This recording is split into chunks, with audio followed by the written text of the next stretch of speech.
Hi friends, இன்றைக்கி என்ன recipe பார்க்க போகிறோன்னா, இந்த கிளைமேட்டுக்கெல்லாம் ரொம்பவே யூஸ்ஃபுல்லாக இருக்கிற மாதிரி மட்டன் சூப் எப்படி செய்கிறதுன்னு பார்க்கலாம். இதுக்கு ஃபஸ்ட்டு ஒரு பேனில் கொஞ்சமாக ஆயில் விட்டுட்டு ஒரு 10 சின்ன வெங்காயம், ஒரு துண்டு இஞ்சி, ஒரு 4-5 பல் பூண்டு, ஒரு துண்டு பட்டை, 2 கிராம்பு, ஒரு டீஸ்பூன் சோம்பு அண்ட் கொஞ்சமாக மிளகு, சீரகம் இதெல்லாம் சேர்த்து நல்லா ஃப்ரை பண்ணி விடுங்க. இது கூடவே ஒரு கொத்து கருவேப்பிலை, கொஞ்சமாக கசகசா அண்ட் அது கூடவே ஒரு சின்ன துண்டளவுக்கு தேங்காயை பொடியாக கட் பண்ணி சேர்த்துக்கோங்க.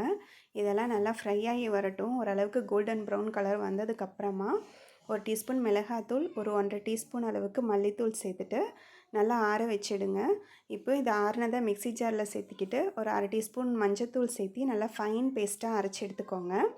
இப்போ ஒரு குக்கரில் கொஞ்சமாக ஆயில் விட்டுட்டு ஒரு 10 சின்ன வெங்காயத்தை பொடியாக கட் பண்ணி சேர்த்துக்கோங்க. இது கூட நம்ம அரைச்சி வச்சுருக்கிற மசாலா, அது கூடவே மட்டன் நெஞ்செலும்பு, நான் மட்டன் நெஞ்செலும்பு கேட்டு வாங்கியிருக்கேன். இது வந்து சளிக்கு நல்லா கேட்கும், அதுக்காக அதை பொடியாக கட் பண்ணி வாங்கி இது கூட சேர்த்துக்கோங்க. இப்போ இது எல்லாத்தையும் சேர்த்து ஒரு 2 சொம்பு அளவுக்கு தண்ணி வச்சு நல்லா ஒரு 10 விசில் அளவுக்கு விட்டு எடுத்தீங்க அப்படின்னா உங்களுக்கு நல்லா சுட சுட மட்டன் சூப் ரெடி ஆகிடும். ஃபைனலாக ஒரு டீஸ்பூன் மிளகுத்தூள் அண்டு நல்லா பொடியாக கட் பண்ண மல்லி இலை தூவி இறக்குனீங்கன்னா ரொம்பவே டேஸ்டியான ஹெல்த்தியான ஒரு மட்டன் சூப் ரெடி. இதை வந்து சளிக்கு குடிச்சிங்க அப்படின்னா ரொம்பவே நல்ல ரிலீஃபாக இருக்கும். மறக்காமல் இந்த ரெசிபியை ட்ரை பண்ணி பாருங்கள். Thanks for